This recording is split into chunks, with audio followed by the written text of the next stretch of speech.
but welcome folks, welcome to the State of Young New York. I'm Melanie Cruvelis. I'm Senior Manager of Policy and Advocacy here at Young Invincibles. We've already had some folks sharing in the chat where they're calling from tonight, but if you're coming from a CUNY campus, if you could let us know where you're coming from. If you're outside the city, let us know where you're calling in from tonight. Again, we're super grateful for you all and for the time that you'll be spending with us here tonight. And we can go ahead to the next slide here.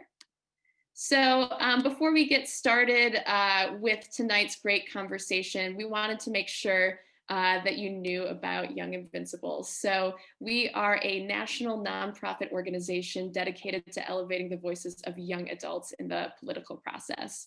Since everyone always asks, we define young adults as between the ages of 18 to 34. So cool, I'm still young, at least according to my employer. And so part of our mission is really, again, to amplify those voices and expand economic opportunity. And we do that work here in our New York office under the leadership of Marisa Munoz, our regional director. And then we're also doing that in our 4 other state offices across the country. So we're out in California, Illinois, Texas, Colorado, and of course here in New York, and our headquarters in Washington, DC. So Emma, if you want to mind going to the next slide, great. So again, how do we do this work? So we really do our work across 4 key issue areas. So higher education, which of course is going to be our main focus for the next 3 days. But we also do work on healthcare and making sure young people have access to quality, affordable healthcare. We know how important that is right now. We also work on workforce development and the changing nature of work. So as more and more young people are entering into the workforce, what kind of jobs are available to them, and how are they being prepared for those careers? So that's one of our other big pieces of work. And of course, it's hard to believe that a month ago we were all in election mania, but one other big pillar of our work is civic engagement. So for us, it's really important that as young people, not only are we showing up for these national elections, but what do we know about, down ballot? What do we know about our community boards? And of course, what do we know about creating change here at the state level in New York? So that's a little bit about all of the work that we do. And so if you wouldn't mind going to the next slide. So before we get totally started on tonight's program, I just had to give a shout out to our fall 2020 cohort of young advocates. If that's you, if you're on the screen, let us know in the chat. But this entire conference, our whole State of Young New York Summit, was organized by our 16 young advocates. These young leaders come from CUNY, SUNY, private colleges across New York, and they are all here leading the charge for a more just higher education system. So I just want to take a moment right here to thank them for their tireless work in putting this together, their commitment to fighting for change, and their commitment in during exams week, which I know is really challenging. But the summit could not have happened without them. So let's hear it for our young advocates. It's awesome that y'all are leading this work. So go ahead, Emma, on the next slide. Great. So as I mentioned, we're going to have 3 great night of conversations, workshops, and panels, all centered around some of the most pressing issues impacting New York's college students. So tonight, we're going to be talking about homelessness and the basic needs crisis happening across New York's colleges, to talking about the real barriers that are created by the transfer process, to supporting students' mental health during this crisis and beyond. So all 3 of these issues have impacted young New Yorkers well before COVID-19. But like so many parts of our lives, the pandemic has made these challenges even more dire. And so over the next 3 days, we're going to spend some time talking about these issues, looking at new research, seeing what's happening with young people across New York with these issues and how they're really leading the fight to change things and to make sure that nobody falls through the cracks during this pandemic and beyond. Emma, next slide, please. And so before we get into our panel with our electeds tonight, we just wanted to frame, why are we focusing on these issues when so many things are going on? And I think some of the statistics that we'll talk about in the next couple of minutes really show why. So, again, we've talked about how COVID-19, has really shown some of the inequities that have already always been there. And so we see that with issues like hunger and homelessness. So even before this crisis, more than 1 in 10 CUNY and SUNY students experience homelessness in a given year, while about half of our state's public college students struggle to afford groceries and struggle with food insecurity. And we know that without some real rent relief coming from the state or the federal government, even more of New York's college students are wondering where they're going to sleep at night or how they're going to get their next meal. And we know that statistics show us that this is particularly true for students of color, young parents, and first-generation students. So I wanted to ground us in this sort of information. And again, the numbers on the screen are coming pre-COVID. So that's part of what drives us to be a part of this conversation tonight. Emma, if we could go to the next slide. We also know that students are making major decisions right now about their futures, including transferring colleges. But we hear from students that they don't always get the support that they need in that process. And for instance, nationwide, just about 17% of transfer students actually go on to complete their degree in 6 years. And, again, we see that as a major, major challenge for students who are trying to just find some stable footing right now and, trying to figure out, how do I, find some stability after COVID-19? We need to make sure that they are able to complete those degrees, and that a lot more than 17% of them are competing with in 6 years. So next slide, Emma. And, of course, it goes without saying that this crisis has profoundly impacted the mental health of young New Yorkers and college students. So even before the pandemic, we know that 64% of students who left college said it was due to a mental health related issue. That's coming from our partners at NAMI, who we'll hear from later tonight. So now, after months of illness, financial hardship, sorry, Emma, if we could go back real quick. So now, after months of illness, financial hardship, and isolation, even more young New Yorkers are struggling with their mental health and finding the right resources to get support. So research from our partners at the CUNY School of Public Health found that 49% of CUNY undergraduates reported an increased need for mental health supports, with more than half of undergraduates experiencing anxiety or depression.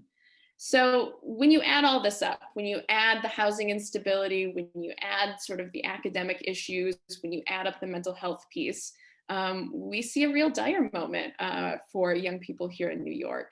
We know that college and being enrolled in college, it's supposed to help put students on a pathway to stability.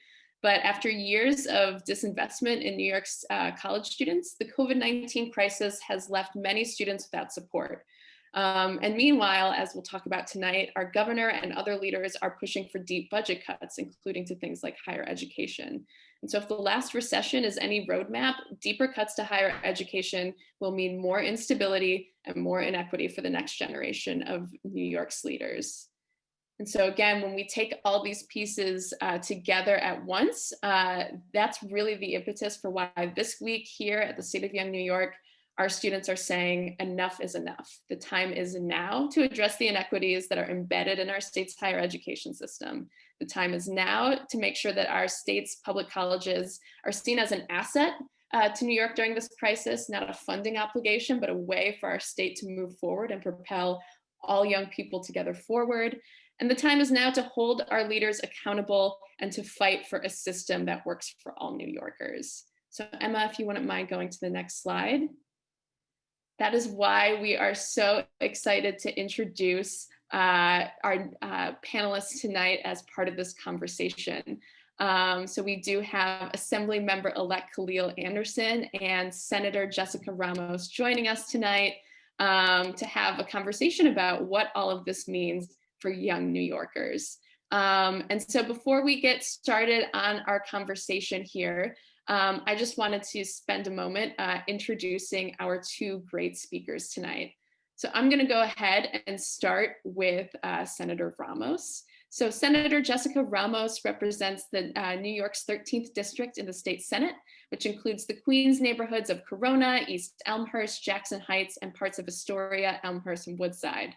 Senator Ramos chairs the Senate Committee on Labor, where she's passed historic legislation to grant farm workers basic rights. She's worked to raise wages for car wash workers, create a registry of workplace fatalities, and protect immigrants from retaliatory employers, among other major policy wins. Senator Ramos has also passed legislation to legalize e-bikes and e-scooters and is currently fighting for a billionaire's tax that will fund economic relief for excluded workers and beyond. Before being elected to office, Ramos served as New York City's first director of Latino media after working within the labor movement for a near decade to improve working conditions in the social service, building maintenance, construction, and hotel industries. She is also a member of Queens Community Board 3 and Democratic District Leader in the 39th Assembly District. So Ramos, if you want to, hear from someone from Queens, Senator Ramos is your gal.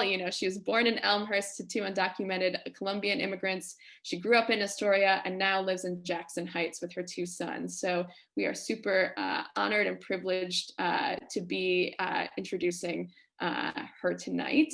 And I want to go ahead and introduce Assembly Member Khalil Anderson. We're super excited to introduce him tonight. So Assembly Member Khalil Anderson was elected to serve District 31 in Queens in November of 2020, so just about a month ago. Again, congratulations to both of you on your election. Assembly Member Anderson is the youngest Black Assembly member ever elected in New York State history. He has begun his young career as a community organizer at the age of 13 and has since been dedicated to leadership, service, and advocacy. The Assembly member got his start as an activist with the Rockaway Youth Task Force and was also a member of Community Board 14. So again, Queens Community Board all over tonight's events. Assembly Member Anderson is a leading voice in addressing some of the most pressing issues facing young New Yorkers, including food insecurity, disaster preparedness, housing, transportation, and healthcare planning in Assembly District 31.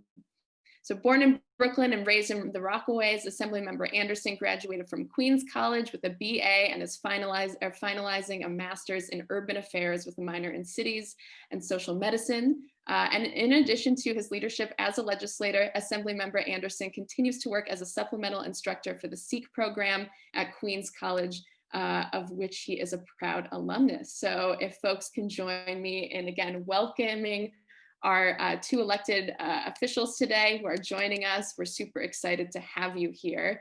And I think we can go ahead and get our conversation started.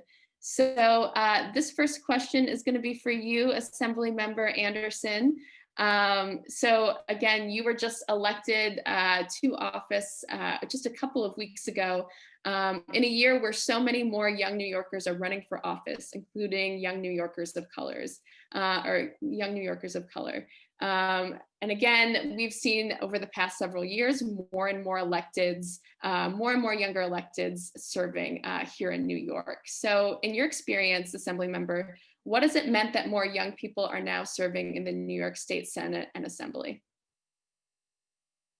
Yeah, so good evening, everyone. This is a great honor. I'm looking forward to tonight's discussion.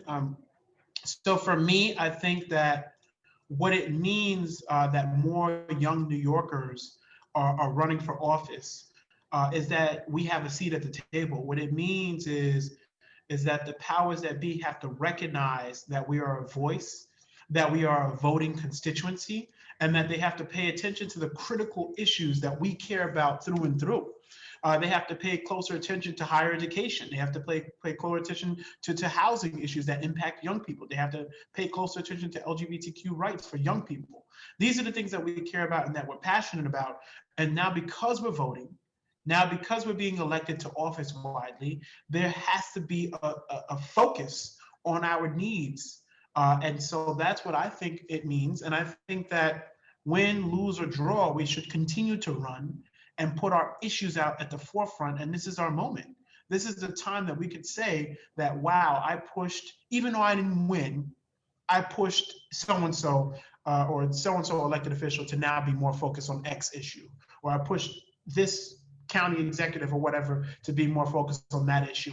And that should be our focus. For me, I ran because I wanted to bring up the issues around Black Lives Matter and how it impacts our communities directly, and what police reform looks like in our communities directly.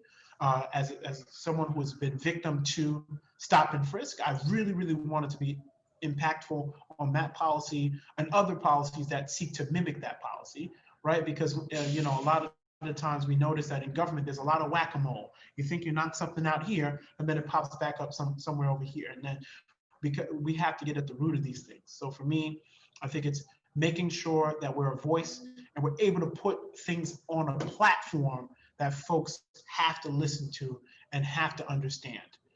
And I'm gracious that we're joined by my colleague in the upper house, Senator Ramos, who I'm sure will talk more on the issue. But secondly, we're creating and crafting an agenda, and that's important as well. Awesome. Thank you so much, Assembly Member Anderson, for that answer. And hello, Senator Jessica Ramos. We're so glad for you to be here. I was just asking your colleague, Assembly Member Anderson, to speak about sort of the increase of more young people running for office here in New York, which of course you saw in your election year in 2018. We saw a slate of a lot of young candidates, a lot of Black and brown young candidates running for office. So as someone who has served in the legislature for for 2 years or so now, I was wondering if you could respond and say what you think it's meant that, Albany is getting younger and more diverse. Yeah, well, thank you for the question, and hi, good evening, everyone. I'm sorry that I'm a little delayed. Actually, the state senators are still meeting, so I'm actually trying to do 2 Zooms at the same time. We've spent the past 2 days in a retreat, kind of thinking through all of the issues together, which is really important. It's been a really good session. Look, I feel very inspired by all the young people who have become increasingly politically aware and politically engaged and have decided to run for office. I think that's a really, really good thing. And I'm saying that largely because when I was younger, I've always been interested in politics. My parents raised me that way, but it was never the cool thing to be into. And I have to say that I'm a little jealous of the Zoomers that I see are able to really depend on each other for organizing and for amplifying messages and the needs of our communities. Because when I was your age, I wasn't able to count on as many allies or among my peers, and it was really usually seen as a thing that adults do, right? That big people do, people who pay taxes and own homes, people who have jobs and children. But the reality is that politics affects young people the most right now, especially because the way the world has been set up in previous generations has really hindered the growth, the home ownership, the purchasing power of the millennial and Zoomer generations. We are, dramatically set back from where our parents were at our age. Wages have grown stagnant. I think we can all agree. And you'll notice this as you get older too.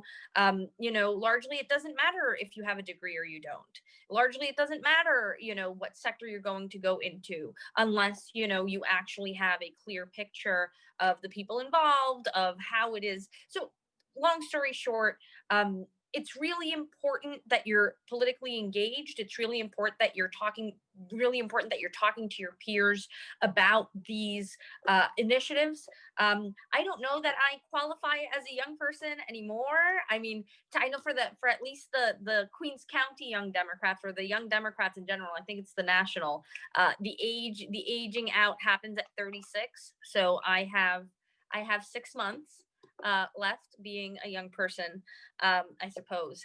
But it's really been an interesting way to bring different perspectives into the rooms that we talk about. that I was just talking about. Look, I mean, we often talk about the Shirley Chisholm quote, well, if if you're not at the table, bring a folding chair. Well, the table is the rooms like the Senate retreat or like the Assembly retreat that I believe Khalil has already attended. That's where we need to bring the voices that are asking for a student loan debt to be canceled, that are asking for more flexibility and better working conditions, at our jobs, the ones who are asking for tuition to be free, for us to actually envision an MTA that works for everyone and that is free for all. Right, how we work towards these things is by challenging those paradigms and often not being the most popular person in these rooms or at those tables, but finding the strength and the inspiration from all of you who are going through these struggles and have our backs. So if you're thinking about running for office, or if you're thinking about becoming a campaign manager or a chief of staff, right, and being involved at all of these different levels, I think it's important to understand where we are now and what work we should be doing to get to where it is that we need to go. It's not enough to just be young and interested. You guys read off my bio. I worked very hard serving on our community board and joining several of my local organizations here in Queens in order to get experience listening to people and understanding what it is that they go through, right? Because we're so diverse. I mean, I go through a lot of issues, but they may not necessarily be the same as yours. And so if I am going to pretend that I'm going to be the spokesperson for everyone, well, then that means I need to be a listener to everyone. And that's my bit of advice there. But I'm so glad to be here, and thank you so much for having me. And thank you so much for organizing amongst yourselves, because you guys are the leaders of tomorrow and are likely going to be the ones who save us. Well, here, you can't see me or hear me snapping with my mutes on, but that's what I was doing. So again, thank you both for those answers. And I also do see some folks with hands raised. And so I just wanted to give a quick reminder to folks that if you do have a question that you'd like the assembly member or senator to answer, to use the Q&A function, which you can see at the bottom of your screen. And we're happy to field some of those questions. But now for our next question, I'd like to hand things over to my colleague, Neha Saida, who will be asking our next question. So Neha, if you're ready, you can go for it. Yes, thank you. Thanks, Melanie. A quick intro. My name is Neha Saida. I am a junior at Brooklyn College, and I'm also a policy fellow with Young Invincibles. And I really want to thank Senator Ramos and Assemblymember Anderson for being here tonight, and hearing from you. It's really motivational, especially as a young person interested in all of this and just learning how to progress further. So for our next question, we have seen a lot of reporting about the serious financial trouble that the state is in. What should young New Yorkers know about the budget process this year? And then what are the stakes right now? Senator Ramos, do you want to take this question first, and then we can move on to Assemblymember Anderson? What are the stakes? Is that the question?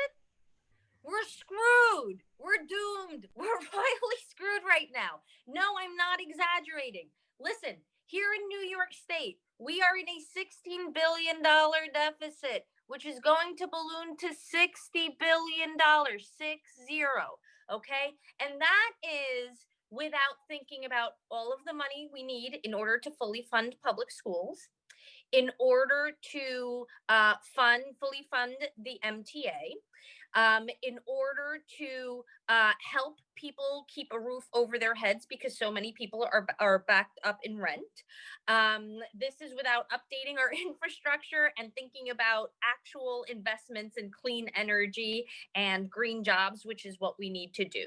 If you add up all of this, we are talking about hundreds and hundreds and hundreds of billions of dollars. Oh my God, I didn't even mention hospitals. If you're from Queens like me, you know that we definitely need more hospitals, right? And this is all to say that the investments that we talk about making have to really come from a realistic place.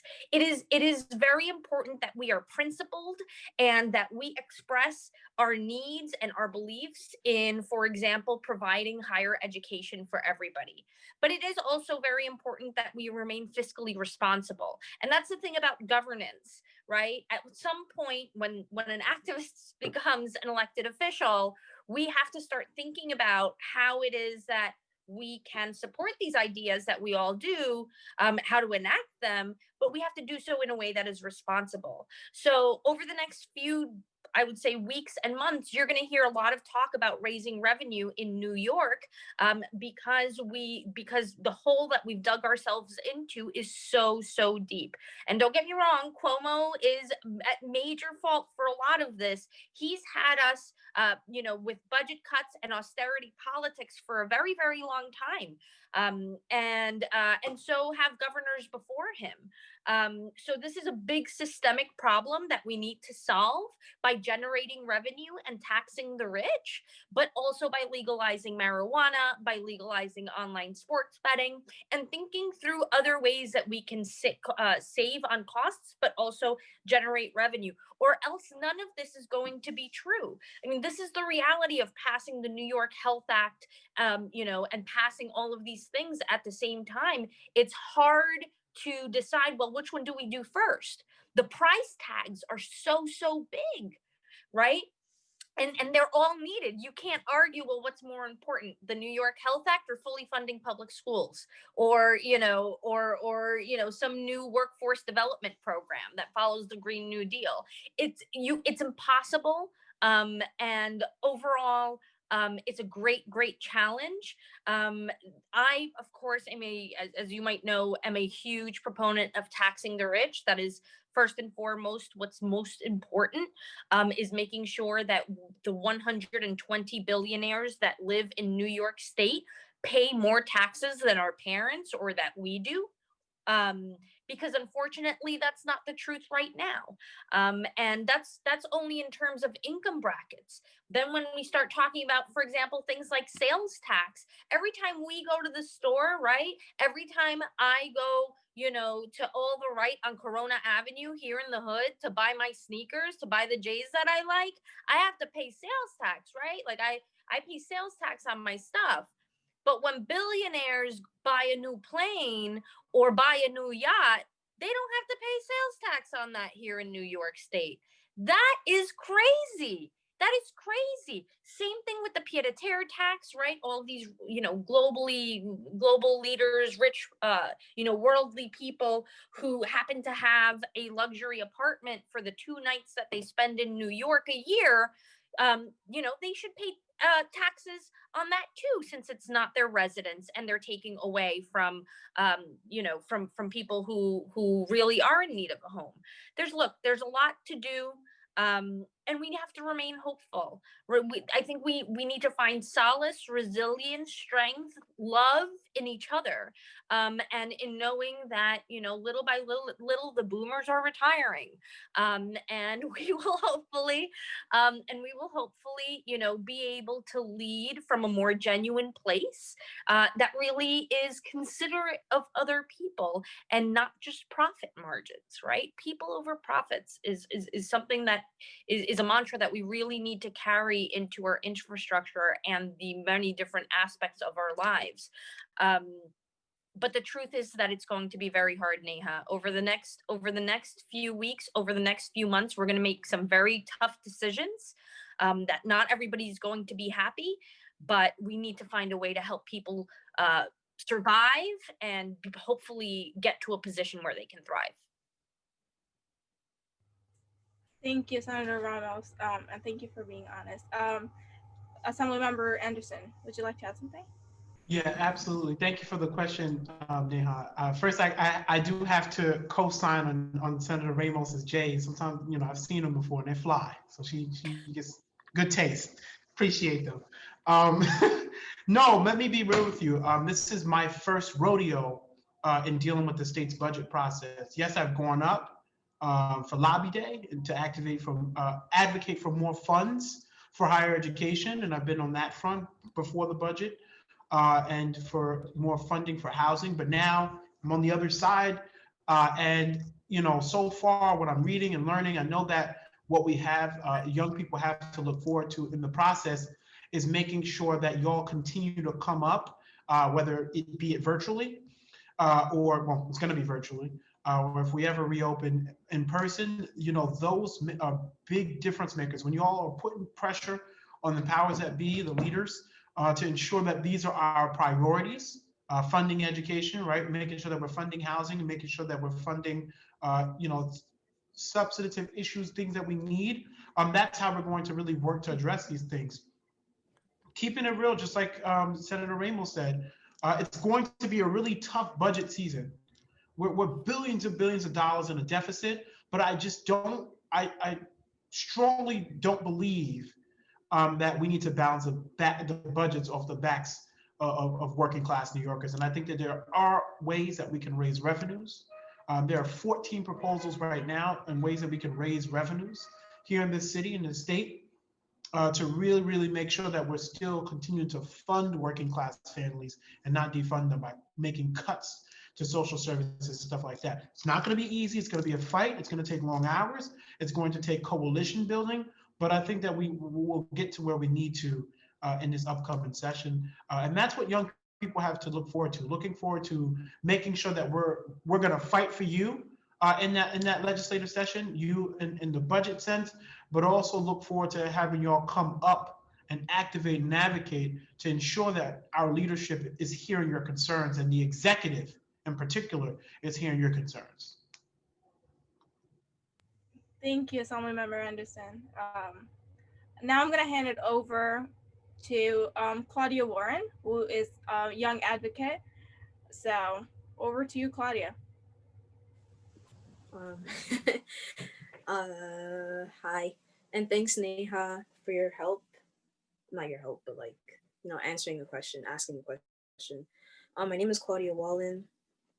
I'm a student at City Tech, and the next question is for Assemblymember Anderson. Assemblymember, how is the fight for racial justice connected to the fight for fully funded higher education? Yeah, absolutely.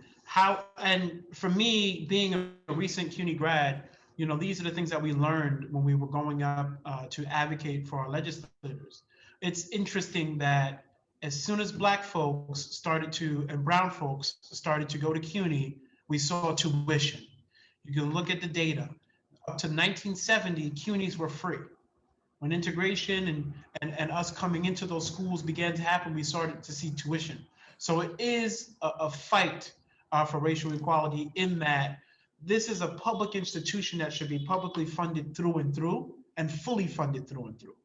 And we know that this institution and these institutions within the CUNY University system and the SUNY University system statistically moves up more folks from working class to middle class. Statistically, it's moving folks out of poverty. And so for me, this is a racial justice issue, in that we're fighting to make sure that a university system that is majority Black and brown, that look like me and you, that look like me and Jessica on this call today, will have the opportunity to get access to higher education. My district, unfortunately, has but a 24% college attainment rate, among the lowest in the city. And that's primarily because higher education is not as accessible as it needs to be and should be.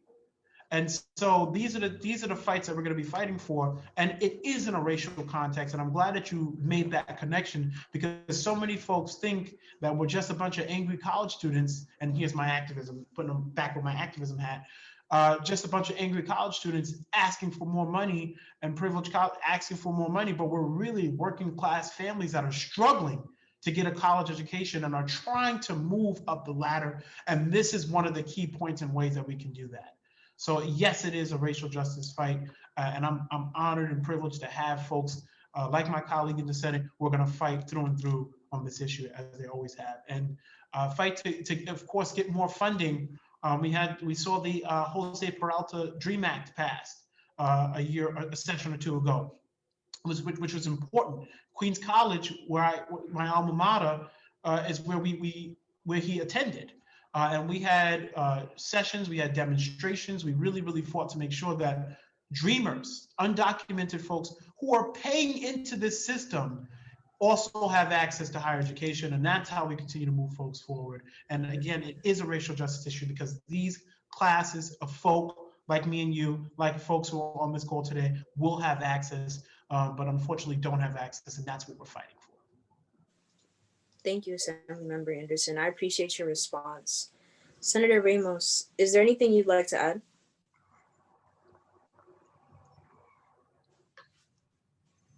Sorry, I was on mute.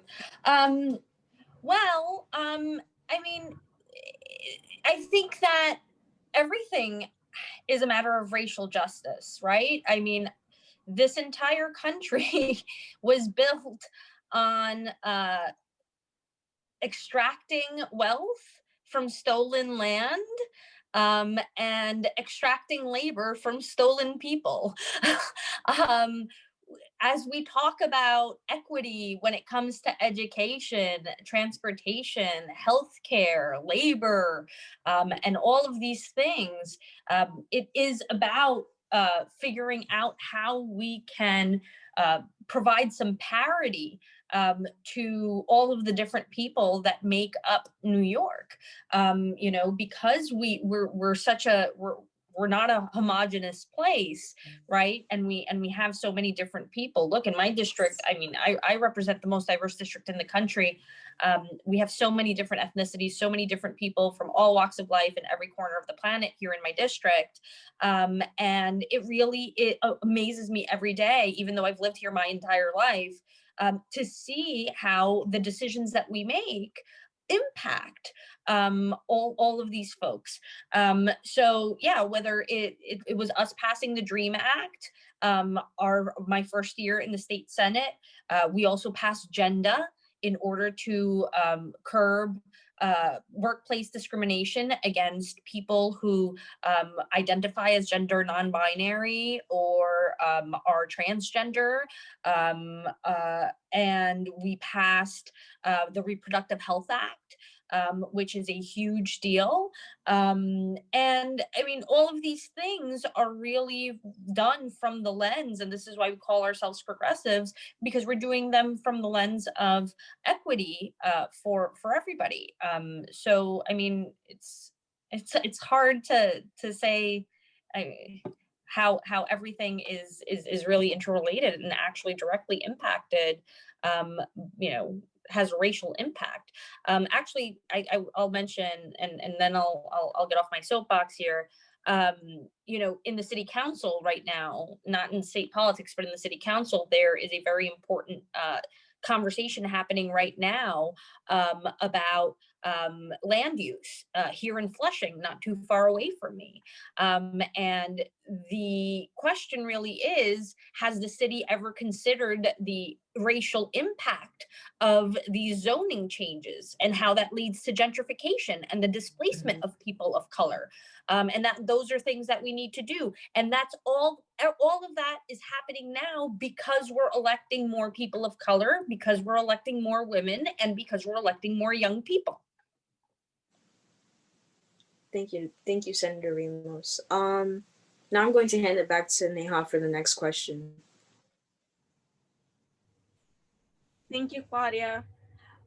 So just moving with time. So our next question. So what advice do you have for students to get involved at like state level advocacy and activism? How can we, the students, make noise this budget season and push for change? Whoever wants to answer the question first can go ahead. I mean, sure. So ordinarily, I would say, well, you need to organize, get on the bus and come up to Albany and lobby us. But obviously you can't do that A, because nobody is there, but B, also because, of course, you know, all of the advocacy is happening from the privacy of our own homes. So that being said, I actually think because we're limited to digital organizing largely, with few exceptions for, you know, manifestations, protests, rallies, press conferences, and that sort of thing, I think it's really important for you guys to decide what your legislative priorities are, right? What are the top 3 things that, you know, you're most passionate about, or maybe you pick one thing, and then you see who is in your coalition, who it is that you are, you know, who your allies are, in obtaining what it is that you're fighting for.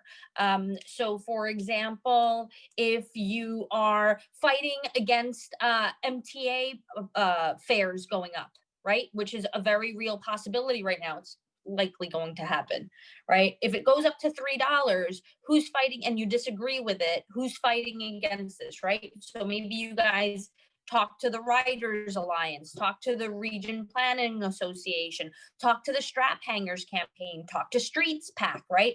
All of these are the organizations, kind of the umbrella group that make the most noise when it comes to these issues. So, you know, you should tap in with that, you know, check in with them and see where it is that you can join the fight, and hopefully help amplify with your peers so that we can swell the ranks and make sure that if we're having a Twitter rally, you know, there are more people participating. If we choose a day that we're posting on Instagram about the MTA, well, that there are more people doing that as well, and that we're tagging the governor, whoever the right person is for the issue, so that they can, you know, hear us and see just how many people are in support or against this idea. Thank you, Senator. Assemblymember Anderson, would you like to add? Sorry, say that one more time. Would you like to add something? Or do you want me to repeat the question? Got it. So we're just discussing, you know, as we were talking about just how, you know, the role of students and young people. So what exactly, like, is your advice for us, the students, to get involved in like state level advocacy and activism, considering your role, you know, as an activist, I would say. And then how can we make some noise in this budget season, especially, to push for the change? Yeah, so as Jessica said, normally would be going up and packing buses and headed up and protesting at the Capitol. But I think what advocacy during this moment looks like is, again, you all using social media, you all using Instagram, Facebook, Twitter, whatever it looks like, to really, really tag your leaders and folks who are supposed to be advocating for us in this moment, and keeping us on our toes, but also making sure that we hear your concerns, your voices. Everything is not a blanket. There's a lot of stuff that are specific to what folks are facing. And so we need to be having our ears on the ground to that stuff as well. And I think that part of how we do that, again, in this moment, is y'all being very active on social media. Separate from that, also having rallies, virtual rallies and demonstrations to really keep the energy going. I've been to some very interesting rallies and demonstrations on Zoom. Obviously, we'd love to be in person, but just keeping that energy up and passion up, and letting folks know that we're serious about these things, that we care about these issues, and that we're going to fight regardless of our impediments in this moment. We're going to continue to fight. And that's what we'd like to see you guys do going into this set. Thank you, Assemblymember Anderson. I'm like super helpful. Thank you. I'm like super happy. Thank you for your helpful answers. I'm gonna pass it over to Melanie so she can move us forward. Awesome. Well, again, thank you both for those answers. I know I'm feeling super excited, and now I know, Senator Ramos, that if I ever want to get you riled up, I should ask you what's at stake with the next budget. Because yeah, that answer I feel like I want framed somewhere. So we are just about at time here, and I know y'all shared some quick advice for students who want to get involved in state advocacy this year. But I wonder, as you know, two young electeds yourselves, if you have any quick advice for folks who are, you know, considering getting involved in local politics. And Assemblymember Anderson, we'll start with you, and then Ramos, you can close us out. Yeah, I think, my advice to folks who want to get involved in elective office is similar to what Jessica said. Get involved. Get involved now. Join your community board. If there's not a seat, create a seat, right? Meaning like create a block association or a civic. Get involved now. Build out your constituency. Build out the issues that you care about the most and work. That would be my advice. For me, I worked, I was a board member, community board 14. I was also a member of my local precinct council because I really wanted to really hammer home the issue of police community relations and what police reform looks like, and what better than to tell them directly what you feel. And that's what those meetings look like. Getting an issue, picking an issue. And I always tell young folks like me, my age, what I did is I picked something that I was super passionate about. It could be anything.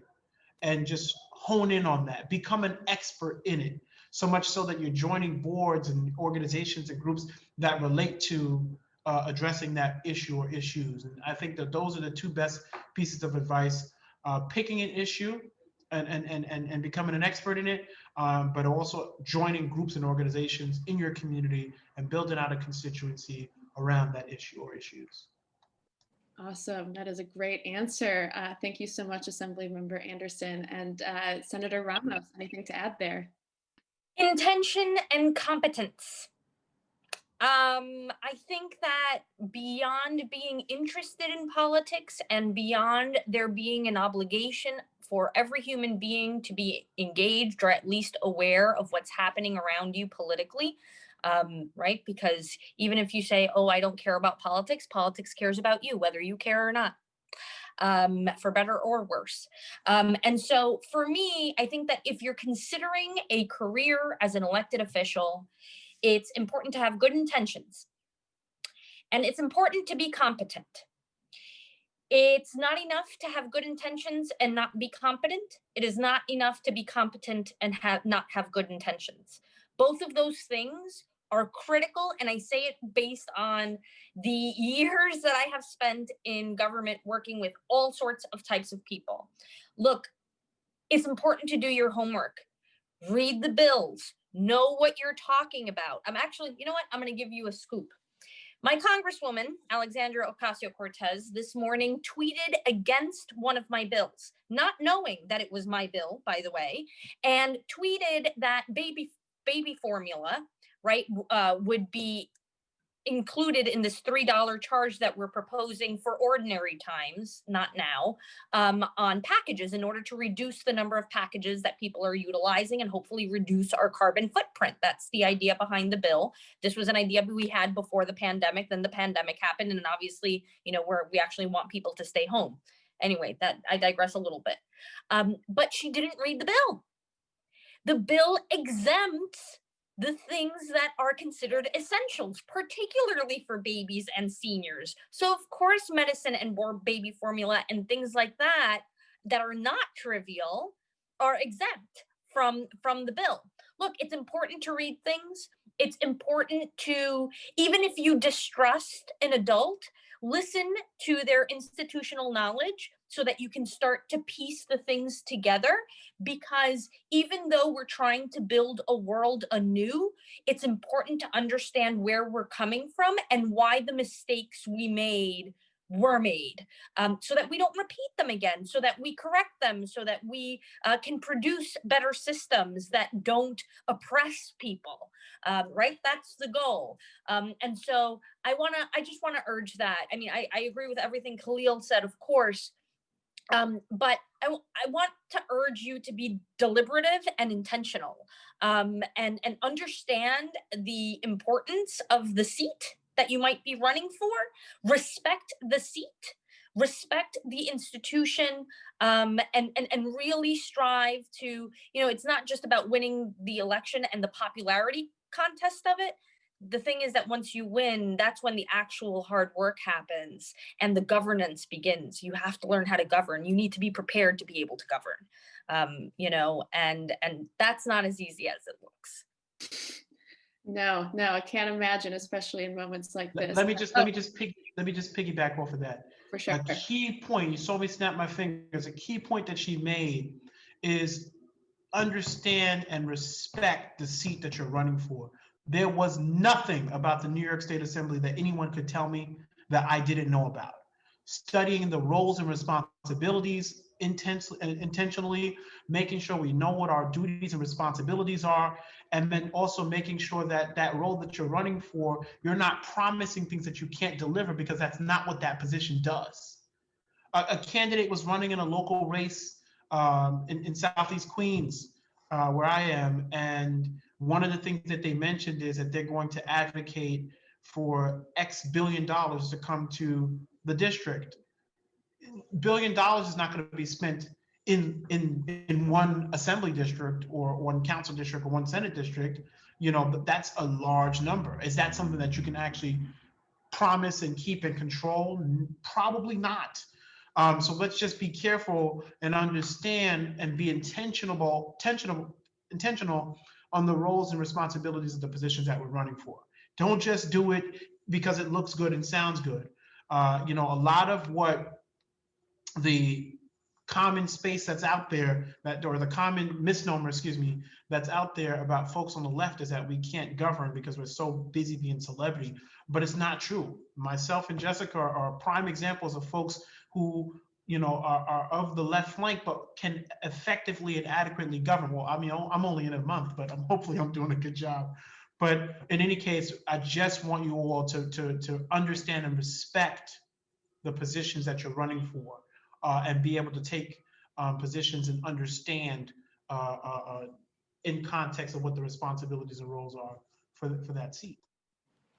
Well, I can't think of a better way to wrap up this conversation than some of those lines that y'all left us with. And as Diana put it in the chat, we wouldn't be experiencing the pandemic to this extent if we did have more of a competent government with good intentions. So, don't get me started. I know. I feel like that could be a whole other. Listen, in April, we should have been paid to stay home for a few weeks. We wouldn't be in this economic hellhole, and this stupid virus would be gone. But what do we know? What do we know except too much information, as it turns out. But yes, no, exactly, co-sign all of that. But thank you both. I have to say, in a world where we don't always get competent government with good intentions, I feel grateful that we have both of you to be a champion of both of those things, of students, of young people, and of your districts. So I just wanted to thank both of you for your time tonight. I know that I'm seeing some affirmations in the chat. So folks want to thank again our great guests tonight. Thank you for making the time. Thank you for doing double duty on Zoom calls. I know it's not easy, but we do really appreciate your time here tonight. Well, thanks for having me. I actually do have to hop off. I have to go back to the Senators Conference, but thank you so much for having me. Thank you for organizing and for everything that you guys do individually and collectively. It's major. It doesn't go unnoticed. We appreciate it, and I can't wait to vote for you someday. You heard it here first. Assemblyman Thank you so much. Thank you very much, Jessica. Take care. Be well. I want to thank you all, the young folks who are on this call this evening, and I hope you took a message from us that the work is important and understanding the position is important. But you all are the leaders of the future, and we're counting on you. Someday I'm going to be old. I'm 24 today, but I'll be 40 tomorrow. And it's important that we don't get stale in our positions of power, and that we allow you all to step up to the plate. And get involved in your local civics, get involved in spaces that young people are not involved in. If there's not a seat at that table, you bring one or create one, and also create the table too, because it's often us not at the table, and that's an important process and part of being an advocate and activist in this moment. So I want to thank you all. I'm going to hop off as well. I got to go speak at my alma mater. They're having their own session tonight, so I want to go speak at Queens College. So thank you all very much. Thank you, Assembly Member, and thank you for leaving us with those great words. Good luck at Queens. And again, thank you to Neha and Claudia for leading us through that section. And thank you all for, again, being here with us for our first session. And so stay tuned, stay on the line. We have more great work to come. We're going to have a student panel coming up soon with some students who are leading work on the ground to really address all of the issues that are coming up in this crisis. So we did want to give you a little break. We know Zoom fatigue is real, so we will be airing a very short documentary, and then we're going to move right along into our next session. So feel free to grab some water, grab some snacks, whatever you got to do, bio break, and we will get started with our next session in just a couple of minutes here. So hold tight. We're going to keep on going. And Emma, if you want to pull up the documentary, we're ready to go.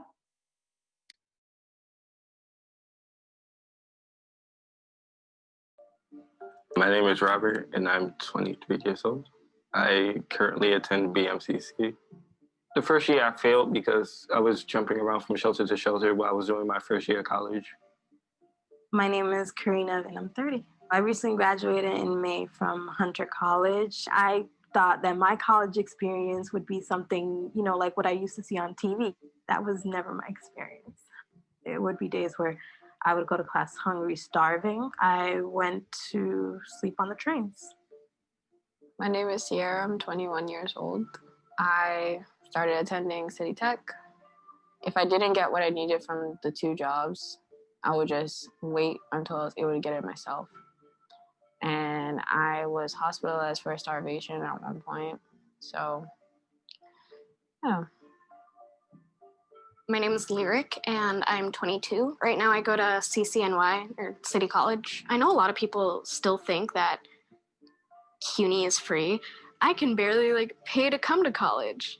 If I'm not at class, I'm at one job, and if I'm not at one job, I'm at another job. I would say the biggest challenges was keeping my grades up. I was more focused on probably where I'm gonna be staying at for the next couple of months.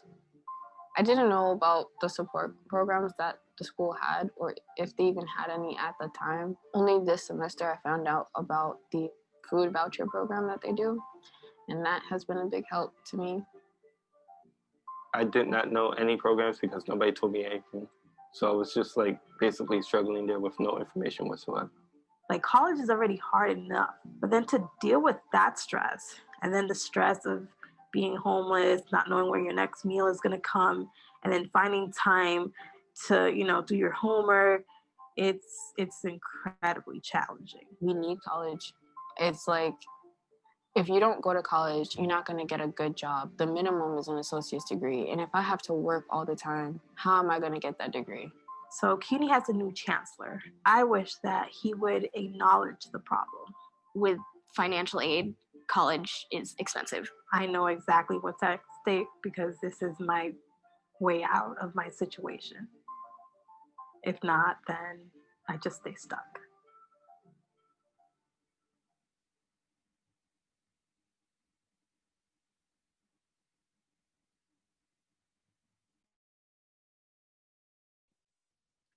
Awesome. So again, folks, that was coming from our short documentary that we released last year on student homelessness and how, again, the homelessness crisis here in New York is really impacting college students. And so I'm super excited to be introducing our next panel who will be digging into some of these issues, including food, housing, and all the basic needs that young folks are facing right now, and how students themselves are organizing work around this. So Natalie, I'm going to hand things over to you, and you can get us started for tonight's session. Okay, thank you, Melanie. Hi, everyone. Welcome to today's session on basic needs. We're excited to have you tonight on tonight's panel. My name is Natalie Rosales. I'm a junior at City College.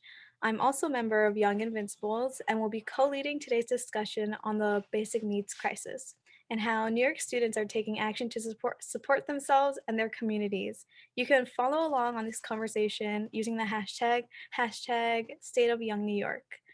I'm going to now pass it off to one of my fellow advocates. So Claudia, I'm handing it over to you. Do I look familiar? So my name is Claudia Wallen. I go to New York City College of Technology, and I have technical difficulties, and I completely forgot who I'm supposed to pass this to. Is it Dia Malatu? Why don't you go? Help me, I'm sorry.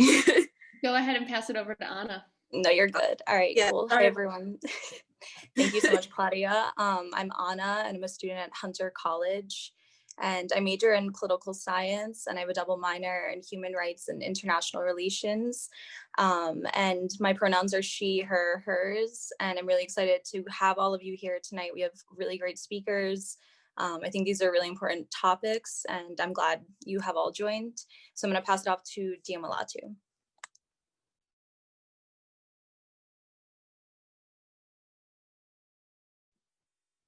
And it looks like Dia Malatu may be having some technical issues right now. So we'll pause on Dia Malatu's introduction. And Anna, if you want to get us started on some of the icebreakers, we'll go ahead and start there.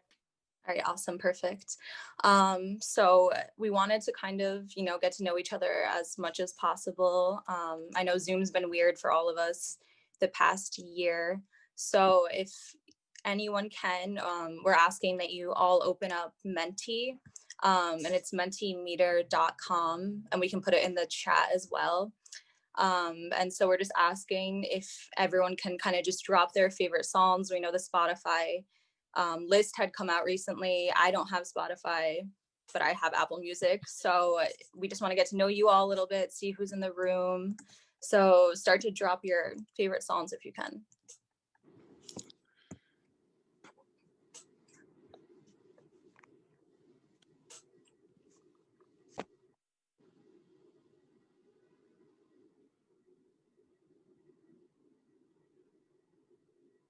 And if needed, I see that the link is in the chat as well. So.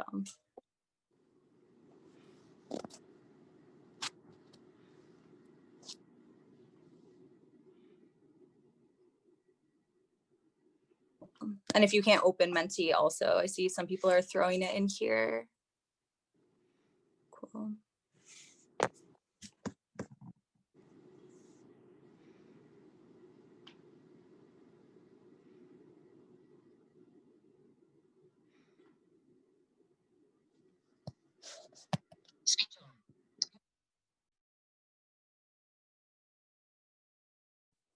Thank you so much for everyone participating. I love all the diversity in these songs. And next, we're going to go straight into our second icebreaker, which is a little bit more relevant to tonight's panel.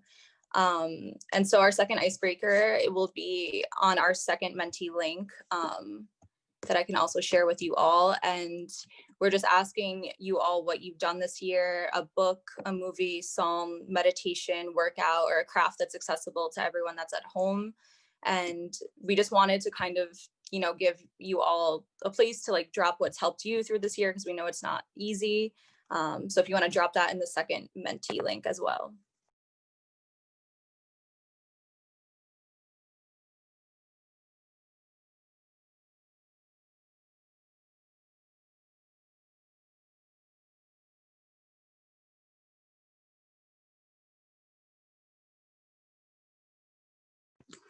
Cool. So I'm seeing video games and some books that people have read.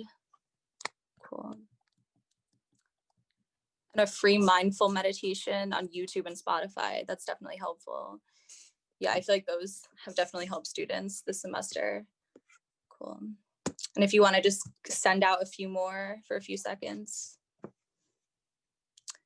Someone shared hip hop beats. Cool. My dog and cat. I feel the same way about my cat. Cool. Planet Fitness a few days per week. Yeah, exercise can definitely help. I try to force myself to take at least a 10-minute walk every day and force myself to be outside for an hour, even if it's on a Zoom class. Fresh air definitely helps. Cool. Oh, awesome. Cool. You can see the answers on the screen. Yeah. Cool.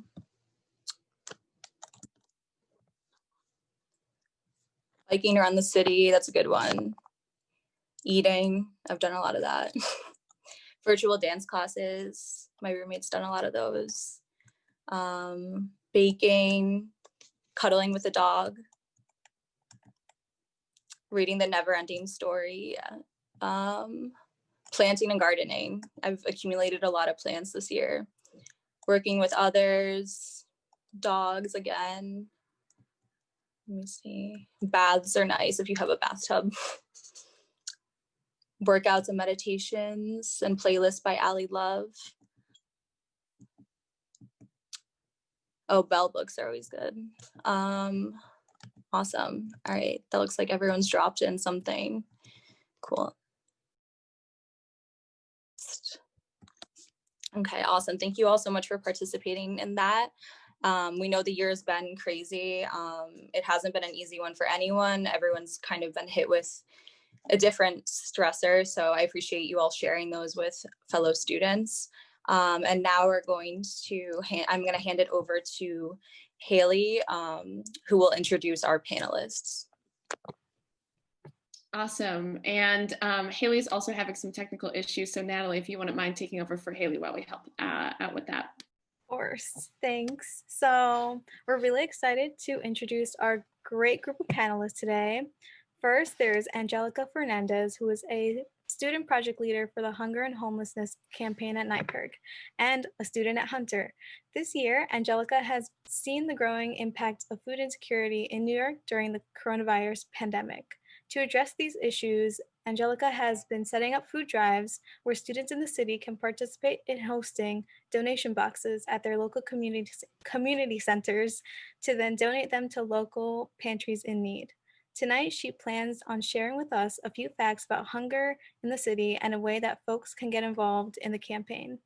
Afterwards, we have Briana Calderon Navarro, who graduated this past spring semester from Hunter College.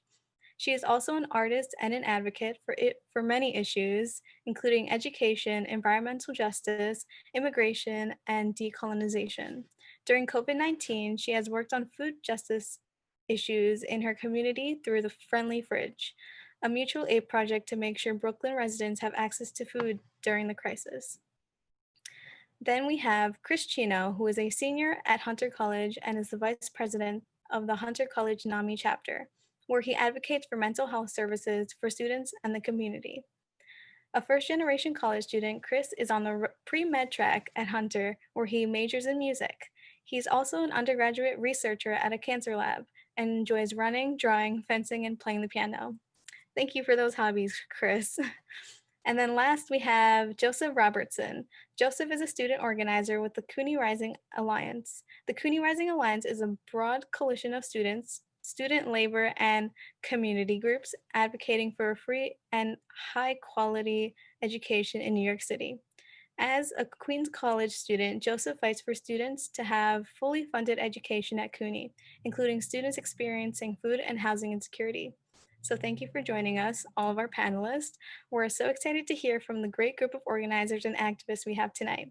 Each of our speakers will have about 5 minutes to speak about their work and how it's connected to the fight for the equitable higher education system for all New Yorkers.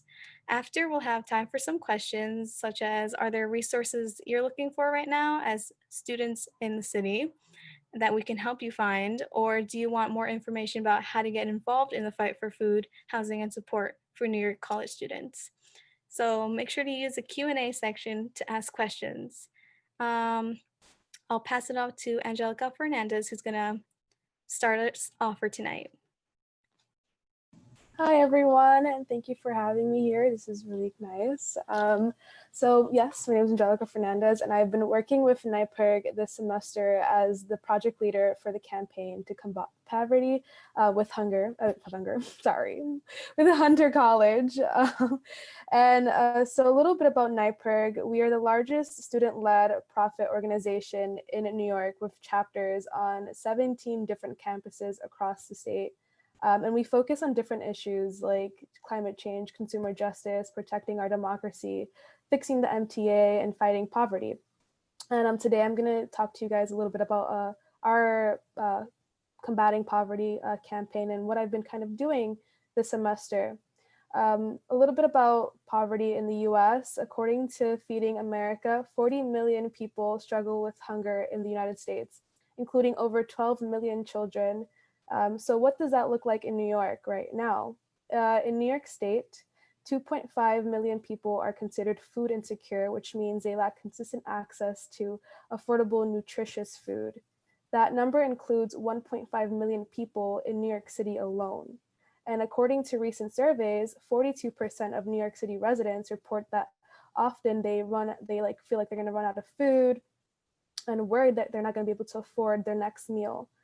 Since the start of the pandemic, 250,000 New Yorkers have applied for SNAP benefits, commonly known as food stamps. The growing number of people depending on the New York City food pantries has some of these food pantries reporting as much as 10 times as their usual numbers of visitors. And they're leaving these community resource centers in need of food donations to keep their shelves stocked.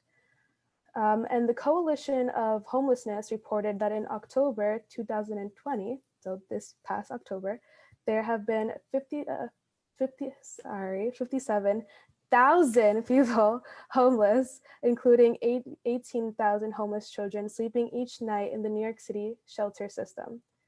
Nationally, the rate of homelessness has increased by 82% over the last 10 years, and that was before the pandemic. So New York City was already experiencing the highest rate of homelessness since the Great Depression. The issue of hunger and homelessness all too often intersects and can impact anyone, including many students and their families. In 2016, NYPIRG surveyed public college students across the state, and nearly half were food insecure. And 64% of these students who reported food insecurity had also reported experiencing some type of housing insecurity as well. So every year, NYPIRG students have worked to educate the campus community about issues of hunger and homelessness, while working to connect students with needed resources, from tabling to inform students how to sign up for SNAP benefits, to hosting tenants' rights, workshops, and more. NYPIRG chapters across the state run a variety of food and clothing hygiene product drives to benefit campuses and their neighboring food pantries and homeless shelters. And then since the start of the pandemic, NYPIRG has been working to connect students with their local mutual aid networks to organize contactless food and hygiene product drives. And our NYPIRG chapter at Hunter is partnered right now with each of our local grocery stores to collect food items shoppers want to donate to the area pantries in serving the food insecure. So there are some ways that you can get involved today with our chapter. You can sign up to volunteer, and in a few, I'll probably drop the form that you can sign up with. And this food drive, it looks a little different compared to the ones that have been done in the past because of the COVID restrictions, obviously. But we are working to ensure our organizing will effectively get our hungry and neighbors the food that they need. I'm not sure if the slides I had shared earlier here, Anna, but it explains exactly like what you need to do to get involved with us. But if when I drop the form, you can insert your email, and I will get you the resources needed to get involved with us. Thank you, guys. Awesome. Thank you so much for that, Angelica. That was super helpful. And I know the food insecurity issue at CUNY is very big, and it's definitely increased since the beginning of COVID. So I appreciate you for coming on tonight and sharing that with students. So next, I'm going to have Briana speak for 5 minutes about the friendly fridges that she helps facilitate.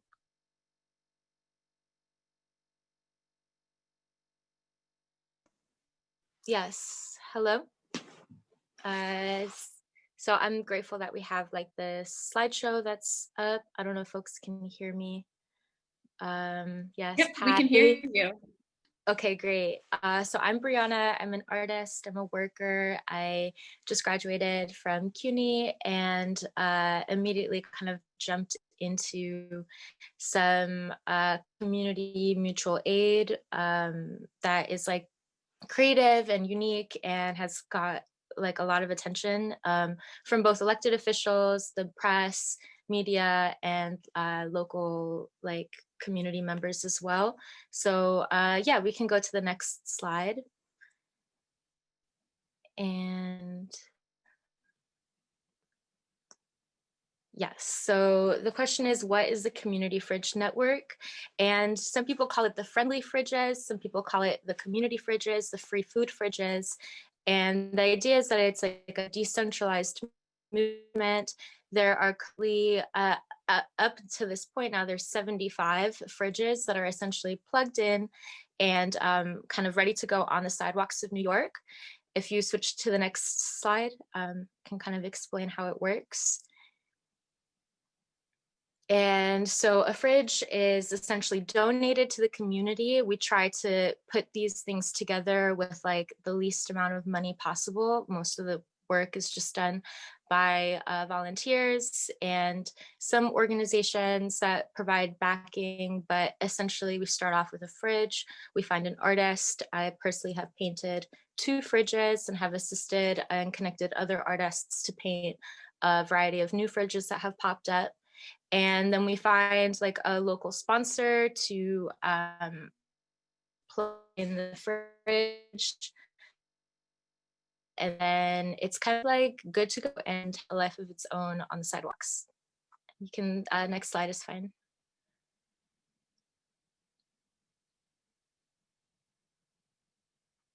Yeah, so we've been written up in the New York Times, The Cut, NPR. Essentially, this has become a global movement. So we are approached by the press pretty often. And then there's also a lot of like organizers that work within the same kind of mission as us, but also like pursue their own kind of press and have their own words to say about how the project has developed.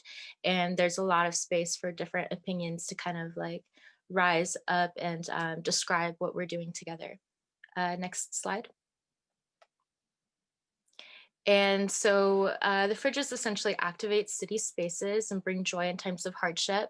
We connect directly with community members, the elderly, homeless populations, folks with disabilities that have a hard time accessing a traditional food pantry or charitable organization due to like factors that are barriers for most people. For example, the fridges being 24/7 and accessible at all times. It's like a revolving door of donations being dropped off and people picking up, allows for people to kind of like access food even if they are not able to go during like a normal pantry hours. So like people coming home from work late or early in the morning can also access some free food. Next slide. So volunteers work with vendors and nonprofits to rescue good food that otherwise would go to waste. We try our best to rescue food, and so far since we started this project, and I don't take credit for like starting this project necessarily, but like since my involvement has come into the picture, we have rescued 300,000 pounds of food since March, and at this point, our capacity has reached 40,000 pounds of rescued food that we distribute directly to the communities, mostly out of Bushwick, but then kind of through our networks, also providing support as far north as the Bronx and as far south as the Far Rockaways. Next slide.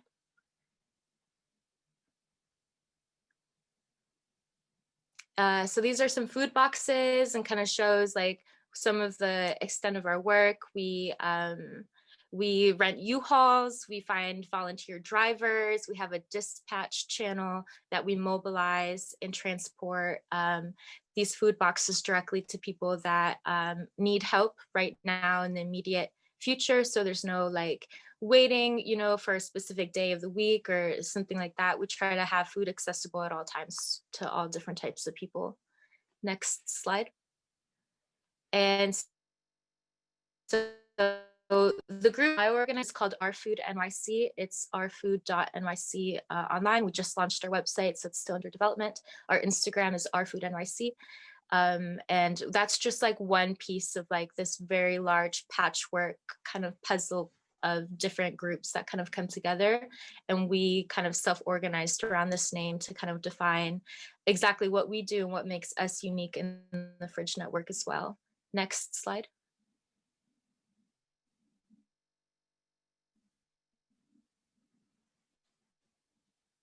So something that stands out, you know, that has like, I guess, reached a lot of people and connected people to our work is the creative aspect of what we do. So not only do we hand out food to people, but we try to create these like dynamic environments where artists have the opportunity to paint fridges.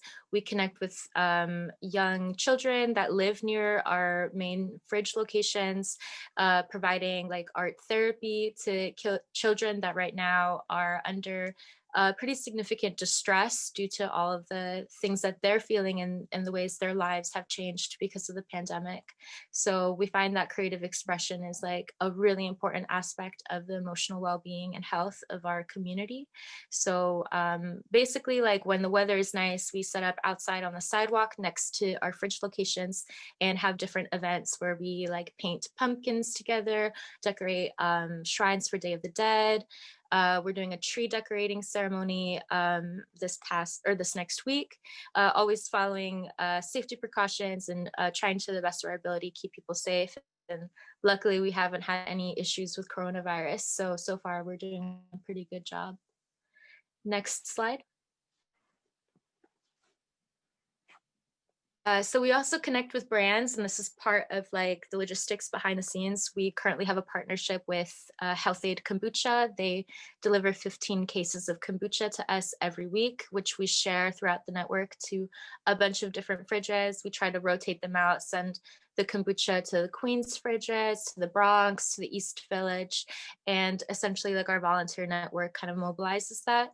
We've also worked with Lush Cosmetics, which has donated personal hygiene items that we gave out to the community, and we're always looking to kind of connect with more partners. In our last giveaway, we did a Thanksgiving giveaway for Thanksgiving, and we were able to connect with a CBD sponsorship that gave out free CBD chocolates and tinctures to the community, and that was really exciting. So we try to find like creative ways to like introduce items that are like good for people's like mental well-being and self-care that traditionally we find that are like a little inaccessible to people due to a high price point.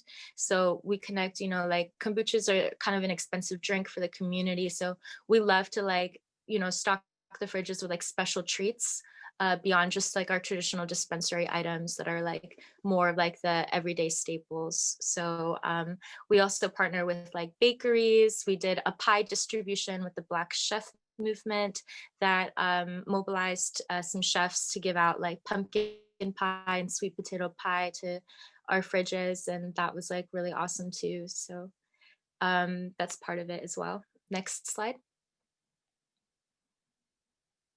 And yeah, so our next steps, what we're doing now is like we're kind of organizing fridge tours. We do this with some of our partner organizations that we work with. For example, Riders for Rights is like this collective of cyclists in the city. And essentially like when we have big distributions or days when we have a lot of food to give out, like we'll do tours of the fridges and kind of stock anywhere from like 6 to 10 fridges a day. And we'll just like kind of assemble like a squad of bikers that can like bike year round, even in this kind of cold weather. We have no shortage of volunteers that are willing to help out. Yes, we love Riders for Rights. So they help us out like on a weekly basis with the fridge tours. We're installing new fridges. We just installed a new fridge in Williamsburg that opened last week. We have like our official welcoming of that fridge with a welcoming ceremony on Sunday. And then we're also planning to install 4 new fridges by the end of this year. And then we're also doing holiday giveaways. We have 2 holiday giveaways planned for Christmas and many more in the new year as well. And I think that might be it. Awesome. Thank you so much, Briana. I definitely personally loved following the Friendly Fridge pages. And I encourage everyone watching this too to also follow. It's definitely helpful, and I love whenever I'm in a random part of Brooklyn and find one. So thank you so much for speaking today. And next I'm going to introduce Chris from NAMI.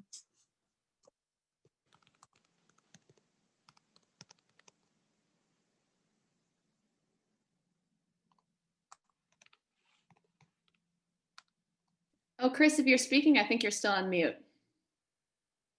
Hashtag Zoom drama. Thank you. I just said thank you, Anna, for inviting me to speak today for everyone. It's great to be here. So am I controlling? No, this is not my screen. Okay. No, so you can just let us know when to change the slides verbally.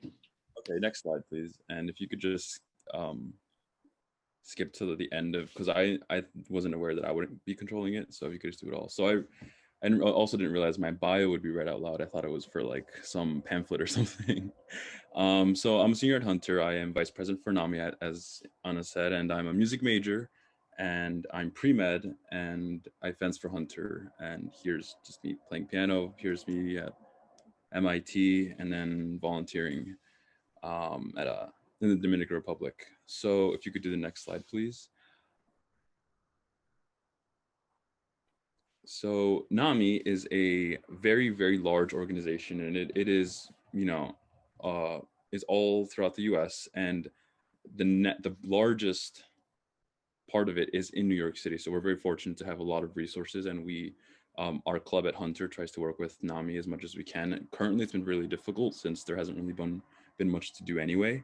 But their entire, if I could sum up their goal, is basically providing people with resources and mental health services, and bringing awareness to mental health issues, and providing all sorts of great avenues for learning and for being a part of change. And they advocate for legislation, and it's been a great company organization to work with. And at Hunter, our personal mission is basically to get rid of stigma on campus mainly through educational events, and we have a lot of other events, but that specific goal of ours is to raise mental health awareness, and to reducing stigma would be through some of our events we have.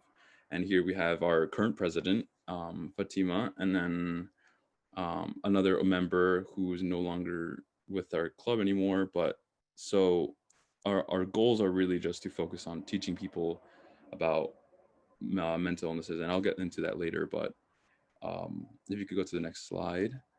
So at first I'm covering what we do with the big organization itself. So here's us after a 5K walk that we did for raising money, and they raised a lot of money. I think the goal for this upcoming, this past May, there was supposed to be an event again, but because of COVID, it didn't happen, but it was supposed to be somewhat up to $500,000 or something insane, just to raise money to provide mental health services to people who can't necessarily afford it otherwise. And we participate in these kind of events, as well as having speakers from NAMI, from the New York City chapters, come to speak for us. So we have this thing called Mental Health First Aid Training, which was my personal favorite event. And that was when we had a guest speaker come, and they did an 8-hour course on essentially the equivalent of CPR, but for mental health. And you get you get a certification from that you can put on a resume. You can put it on really anything. It's a very serious program, and it takes a very long time. Like I mentioned, it is 8 hours. And so that's what we do personally with NAMI. And of course, guest speakers and other aspects, they come and speak to us. If they're health professionals, they will speak about their experiences as a health professional. If they are people who are recovering from mental illness, they will speak on that. And we've had all sorts of people come speak for us. And in the next slide, here are some of the events that we personally did for our own campus, like, our own students. And overall, it's just a student-run organization. And again, we try to provide people with resources, which was one of my personal biggest goals. And that had to do with, as people before me mentioned, there are resources out there. And as the documentary also mentioned, there are resources out there, but it's not very accessible, and no one really talks about it. So it took me a long time to get a hold of some of the resources I have been using. And a lot of that is thanks to, speaking to an advisor, speaking to other people, and through this club, which is why I fell in love with it in my freshman year of college. And in the next slide, I have, another thing I forgot to address. Well, you can finish if you could put all the bullets down. So here are just some of the events we did. And one of the important things about mental health is, of course, the accessibility to it. And at Hunter, we have a wellness center, and there was a big problem that our club had with them. We have been trying to address issues for a long time about the accessibility. There wasn't any same day counseling, which after us pushing for a few years, we eventually got that to happen. So now at Hunter, you can get counseling the day you show up. Before, what would happen is you would show up, you'd say, hey, I'm not okay, I need to talk to somebody. They'd say, okay, here's an appointment for next week, and you would show up a week later. And that was a universal experience at Hunter, just because they're so booked. And of course, there was only so much they could do with the resources they had, but we were able to get some change in that way. So now people can see someone on the same day. And, you know, aside from dealing with bureaucracy like that, the little things we had in our control was teaching students about anxiety, depression, PTSD, bipolar disorder, borderline personality disorder. We had all sorts of presentations, and, you know, the history of anxiety and how it's been dealt with in the US, or we had Jeopardy events, which were a little bit more lax, a little bit more fun. And, you know, we gave prizes out, and stress relief events, which is what's depicted here. It's we were collaborating with the psych department, or the psych club. And so there were a few of these tables here. In this image, there's only one, but, you know, we were just painting, and for the purpose of stress relief. This was right before finals, and we had a great turnout here. We ran out of resources, actually, like paint and canvases, so we ended up printing out coloring books, or coloring sheets from coloring books, and we had clay and all sorts of cool events that are like little arts and crafts things that people did. And it wasn't necessarily tied to mental health or our club per se, but it was a really fun stress relief event. People showed up, they loved it. They started showing up to more events afterwards.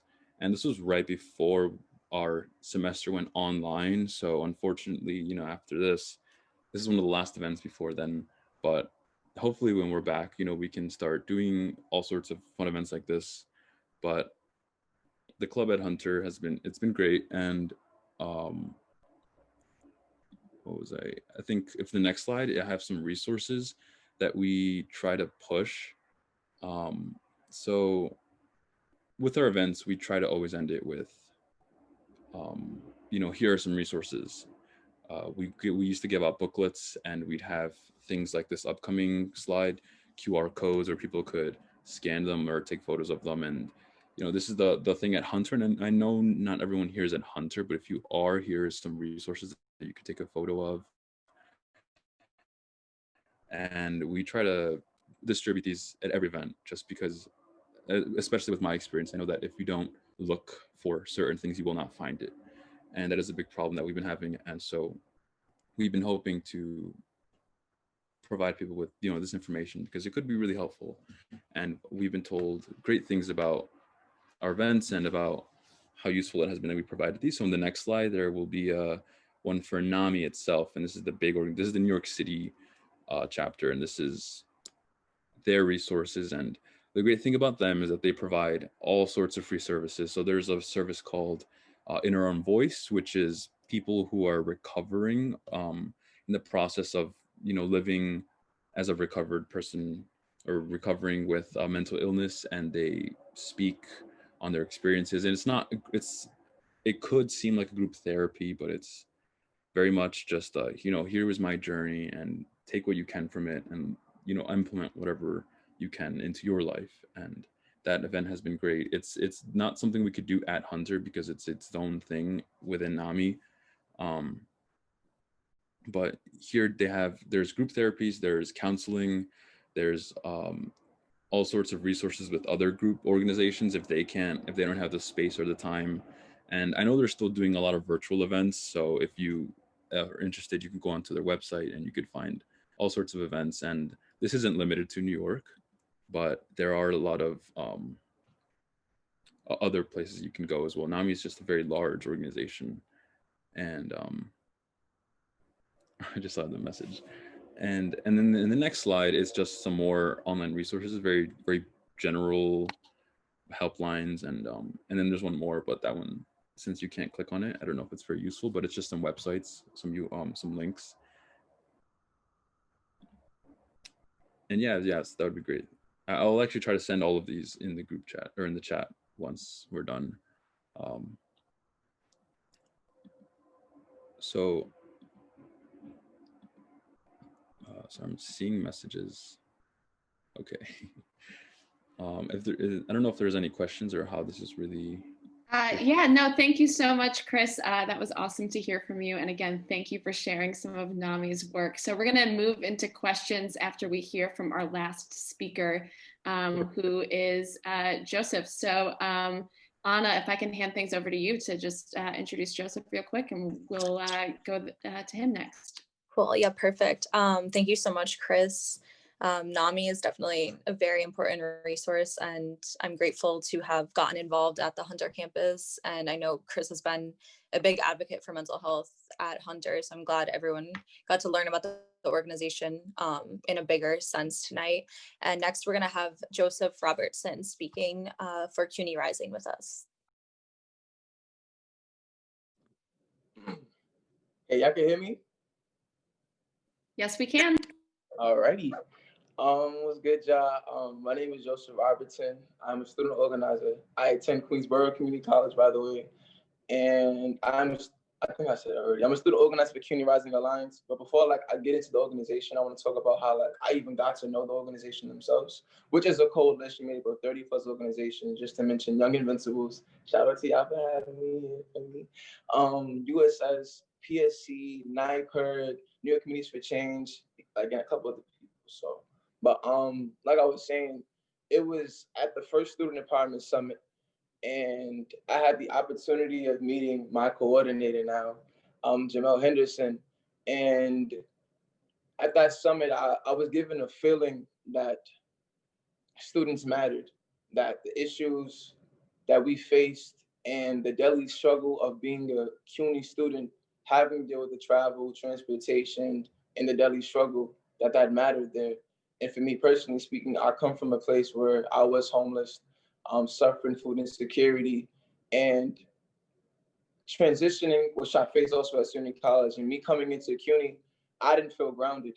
I felt like I was just trying to pick my life back together after leaving my 4-year, going into a 2-year, feeling as if I was just lost. And then hearing about CUNY Rising and just the work that they've done for me before I even worked with the organization was what made me fall in love. And I feel like that's why I'm just speaking from the heart right now. It's just the fact that this CUNY Rising is an organization where you get to be authentic. I feel like what made me not want to be involved on this side of the being at the table was just the fear of not being understood, of dealing with legislation or senators or people who work in my district and feeling as if they won't be able to understand, or I wouldn't be talking to people who are knowledgeable of my own circumstances, coming from a neighborhood that was really just suffering and growing up in poverty, or moments where I would face starvation. I'll be in class. My professor doesn't care about this. Why would I expect these people to care about the issues that I'm facing on a daily basis? And that's when I learned that I was completely wrong, because CUNY Rising has multiple organizations that can assist you in any kind of way possible. And just having a person like Jamel Henderson, just there to guide me, taking me under the wing as a little brother with their organization, it showed me what my voice can do. And the kind of work that I do with CUNY Rising is what I'm doing now, really just being myself.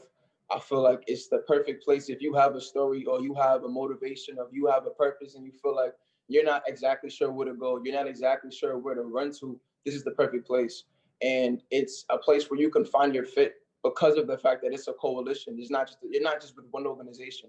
You're networking with 30 plus groups of people that you can really use as resources or internships or just opportunities and ways of meetings and just to get involved. Like right now, we have upcoming our student council meeting. So anybody who in here is a student, wants to get involved, wants to tell a story, wants to plan, wants to get organized, please contact me. I'm going to drop the link after I'm done speaking. I just honestly want you guys to just hit me up, get into with our CUNY Rising page. You can follow us on Twitter, Facebook, Instagram. It's always CUNY Rising. And honestly, it's just wanting to be genuine. I feel like I'm happy that you guys brought me here, but I really just want to talk about the reality of being a student and trying to face the issues while being academically there. I feel like my first semester in CUNY was just, to be real, it was like a reality check for me. Cause I could get away when I was upstate in SUNY in terms of being my friend's couch or staying in my friend's crib or pulling up there. But when you're in the city, it's really a concrete jungle, and it feels like nobody cares. And that's why I feel like it's so important for moments and summits like this to happen, where people can actually be genuine, where they can vocal, where they can be vulnerable. And I feel like that's just what this work calls me to do, to inspire people who've never imagined of being on platforms where their opinions or what they're going through, what their demands and their concerns and their voice actually matters. And just the kind of events that we have town halls. Let's say if you got issues with your college, hit us up, we'll get that going. And just, I'm a little flustered right now because I'm still a little nervous, but it's just so much that we do because there's so many organizations. And we just had a very successful event. Well, we had over 500 people there when we were presenting our New Day for CUNY, because we are fighting for free and fully funded education in our communities, because who needs to be paying for this kind of, you should not be paying for education. It's already too much issues you have to face on a daily basis. We need way more faculty on our campuses, full-time faculty, way more pay for our adjuncts, professionalizing them, making sure that, because I can't expect my professors to like care about the work that they're presenting to me if their own life is in crisis.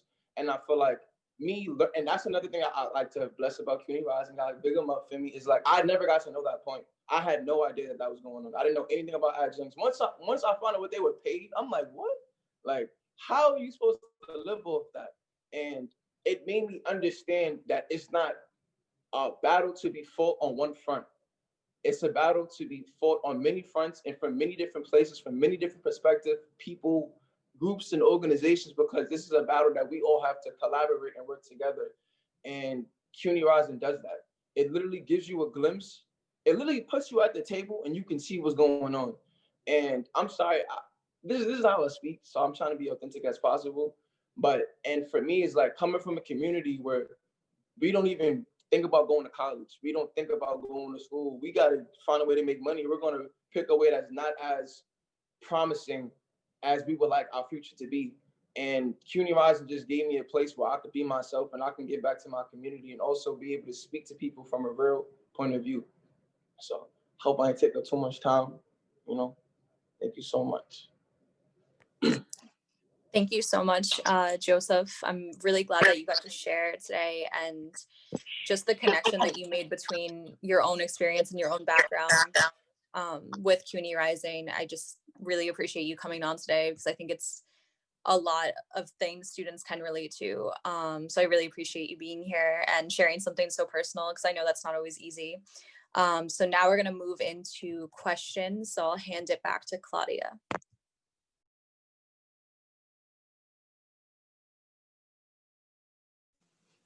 Yeah.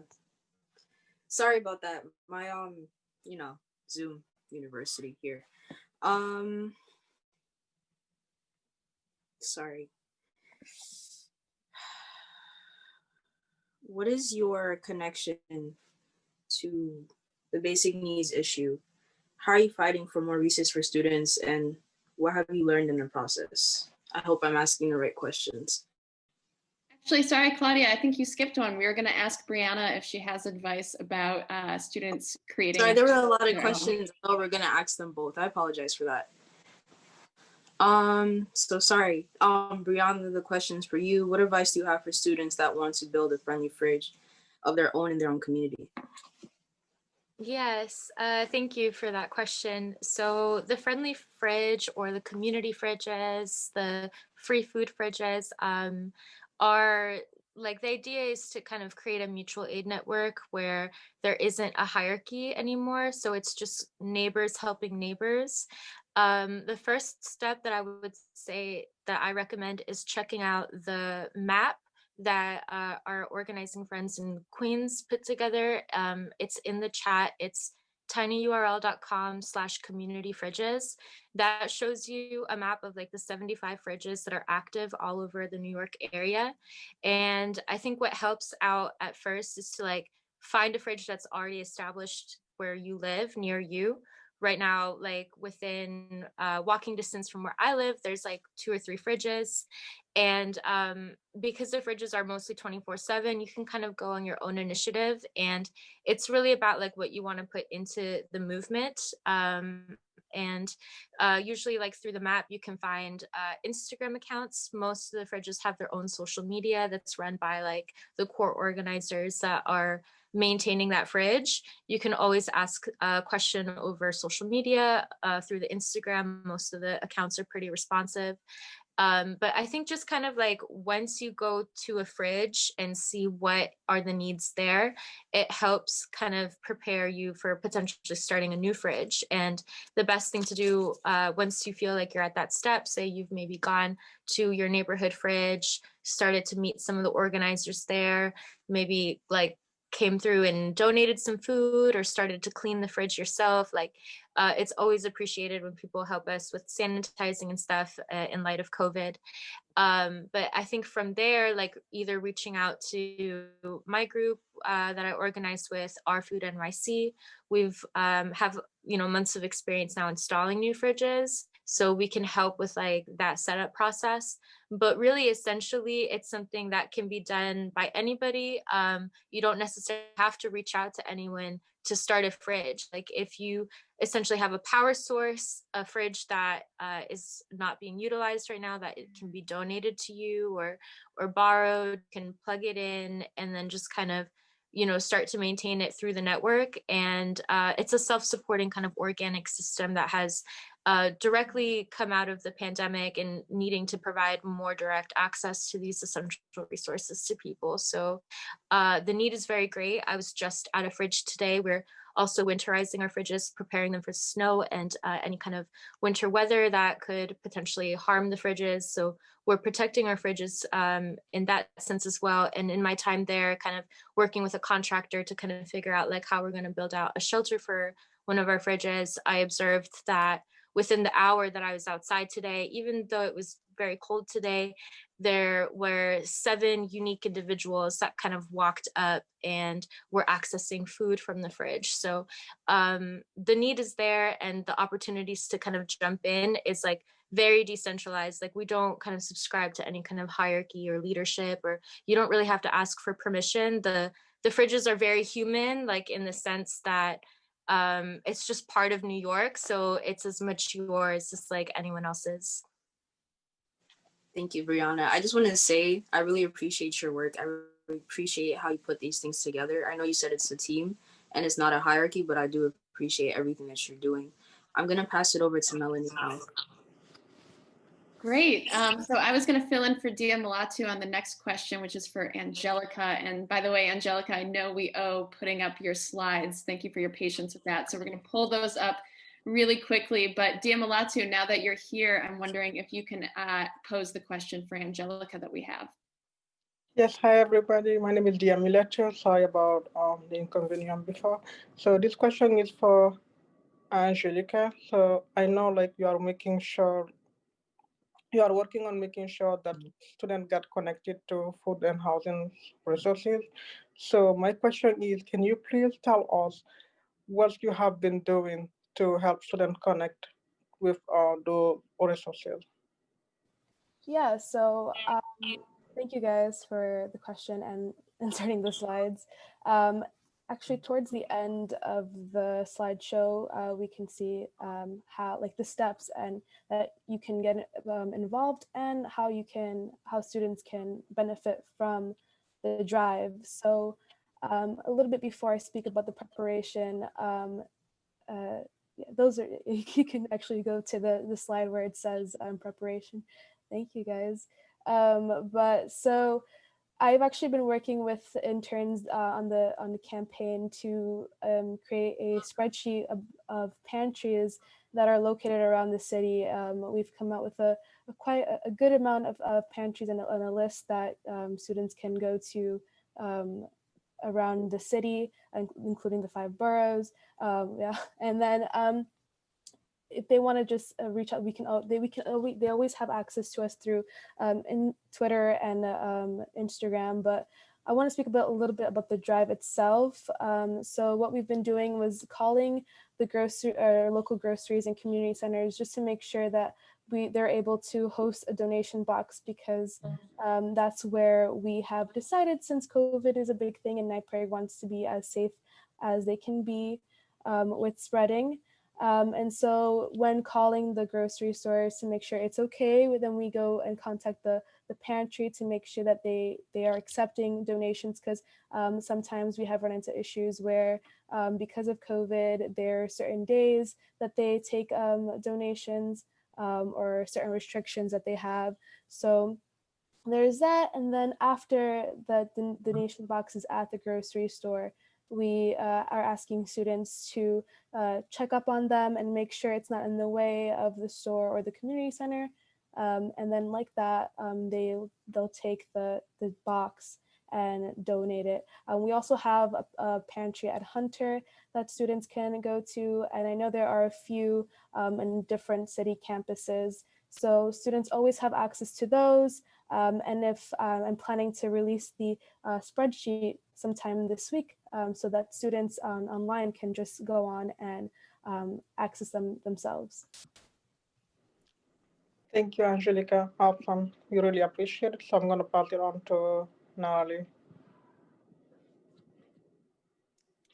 And I know that Natalie just mentioned and was having her own internet issues. So Anna, if you could ask the next question for Chris, and then we'll figure out those issues.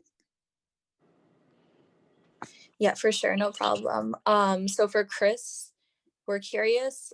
So if students are having trouble connecting to a counselor on campus or off campus, and they've tried both, are there resources NAMI can connect students to for mental health help?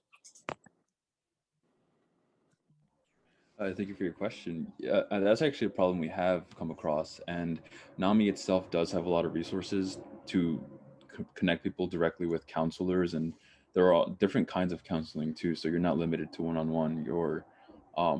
There's also like a group there, like group counseling sessions. There's all sorts of programs, but NAMI itself does have a lot of resources for that. Awesome. Thank you so much, Chris. And again, thank you for being here and for all the work you're doing with NAMI. I'm going to pass it off next to Haley, or whoever's asking the final question for Joseph. Thank you, Anna. I'll be asking Joseph the final question we have for today. So for Joseph, you've shared with us that you've had issues securing housing while in college. What is one resource that would have helped you out and would help other students in this situation? Hello, back again.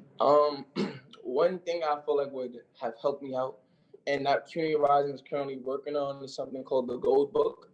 It's basically like a pamphlet of CUNY, a pamphlet of the entire city, and just giving lists of different networks and different anything you could think of in terms of like organizations or government, student government. So like inside that goal, but specifically for this question, I would want to have specifically listed as like maybe resources, because I know that CUNY as of right now, but it's only in 2-year colleges, it's something called single stop. And that if you were having any kind of like housing issues or food issues, that's like a typical place you would go to learn about the pantry. But I feel like we need a more broad-based kind of resource that can cross more than just 2-year campuses, because people who go to community colleges aren't the only ones facing food insecurity or homelessness. So really just a resource that is very tangible, and either I can call to go there, or like a resource site actually where I can physically be there and get the consultation and help that I need. Because I feel like when you're facing these kind of issues, just speaking about them is pretty tough and difficult. I feel like it took me years to be comfortable talking about my food insecurity issues or me be financially lacking. And I feel as if like that stigma of facing those issues needs to be gone. And I feel like it's more than just having a resource, but it's also about having a place where students feel, like, because it might be faculty too, but it's like having a place where people feel comfortable voicing what they're going through, but also can get the actual resources and the help that they need. Because when I vocalized the homelessness issues I was facing, I was told to go to a shelter. And I feel like that's not very welcoming for anybody going through homelessness, or somebody might have children, and I may not be the best place for that child to be at. And other health issues that could come along with staying in the shelter, or if you might be physically in danger depending on the area, and that's if that shelter is even secure. So I feel like just having tangible resources that are literally instant, catered to my campus, catered to my area, catered to the people around me, and where I'm not relying on one group of people to give me that resource.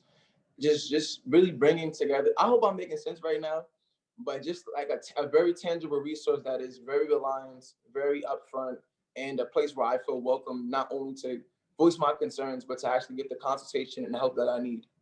So, thank you. So this is a question for all the panelists today. We've heard from students that sometimes they don't realize certain services are available on their campus until it's too late. So how can colleges do a better job to make sure students are connecting to their campus resources?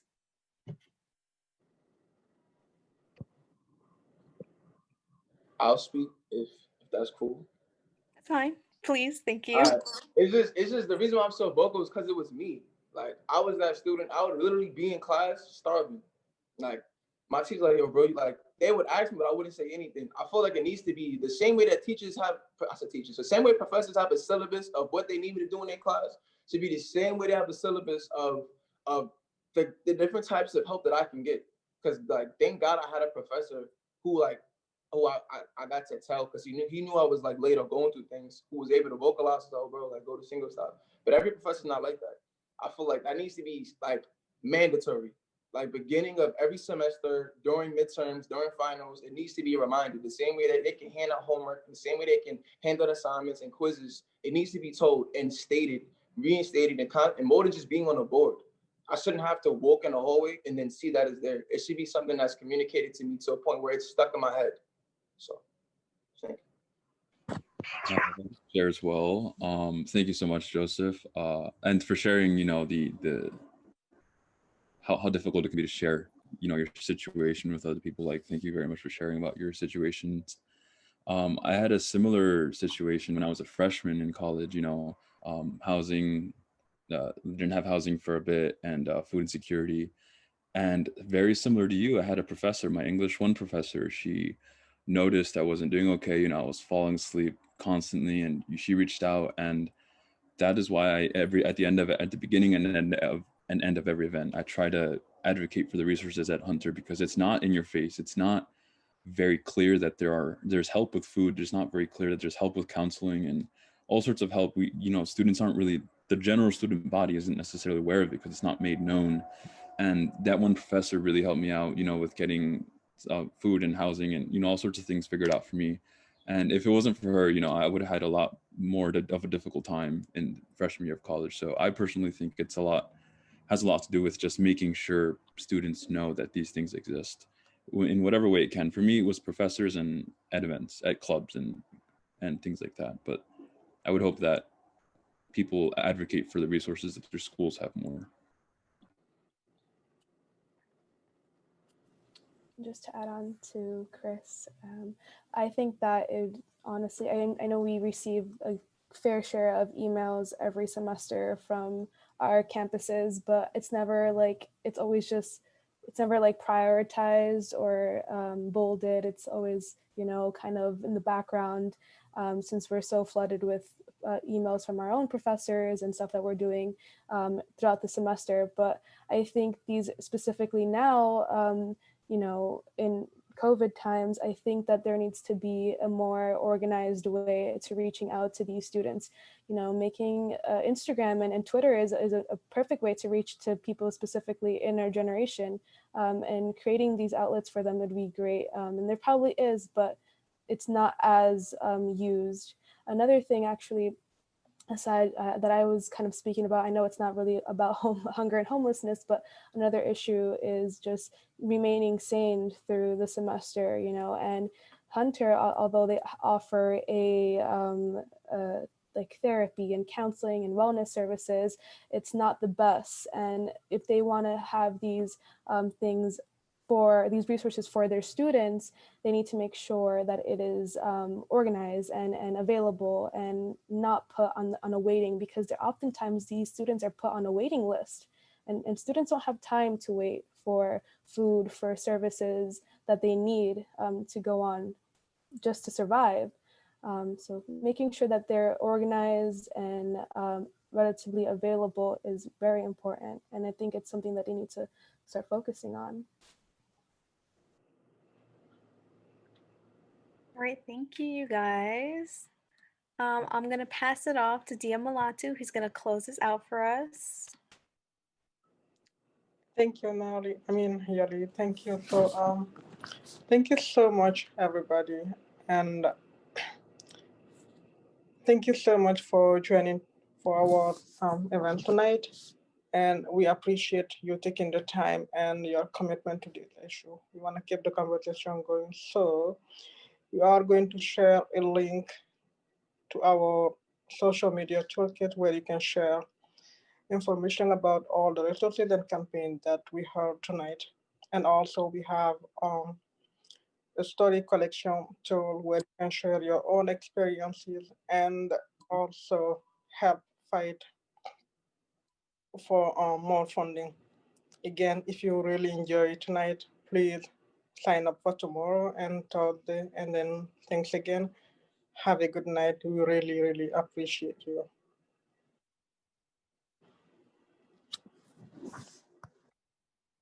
Awesome. Well, thank you again all for participating and for being a part of our first night of the State of Young New York. I hope you all learned a lot. And again, we have 2 more nights of really great programming with students leading, with elected officials, with CUNY officials. So we really do hope you join us for the rest of the week. Please, again, join us. And again, appreciate your time. And we look forward to seeing you all tomorrow for day 2 of State of Young New York. Stay well, everybody. And we'll see you tomorrow evening.